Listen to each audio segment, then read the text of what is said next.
মঙ্গলবার প্রশান্ত মহাসাগরীয় দেশ ভানুয়াতুর রাজধানী পোর্ট ভিলায় আঘাত হানা শক্তিশালী ভূমিকম্পে মৃতের সংখ্যা বেড়েই চলেছে। দেশটির স্বাস্থ্যসেবা বিভাগ জানিয়েছে, মৃতদের মধ্যে 2 জন চীনা নাগরিক রয়েছেন। আহত হয়েছেন 200 জনেরও বেশি। স্থানীয় হাসপাতালের পাশাপাশি ভ্রাম্যমাণ হাসপাতালে আহতদের চিকিৎসার ব্যবস্থা করা হয়েছে বলে জানিয়েছে কর্তৃপক্ষ। ভূমিকম্পে পানি সরবরাহ ব্যবস্থা পুরোপুরি অকেজো হয়ে পড়ায় দেখা দিয়েছে বিশুদ্ধ পানির সংকট। দূষিত পানির কারণে ডায়রিয়ার প্রকোপ দেখা দিয়েছে।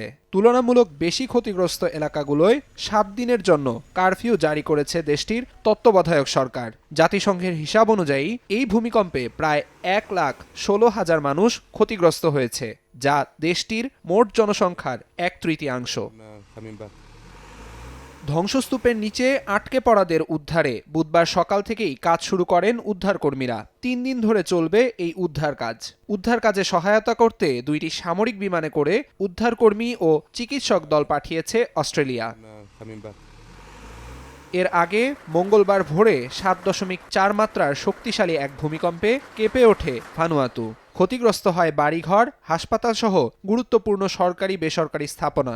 ধসে পড়ে যুক্তরাষ্ট্র, যুক্তরাজ্য, ফ্রান্স ও নিউজিল্যান্ডের দূতাবাস ভবন। তাৎক্ষণিকভাবে অচল হয়ে পড়ে সরকারি সেবা।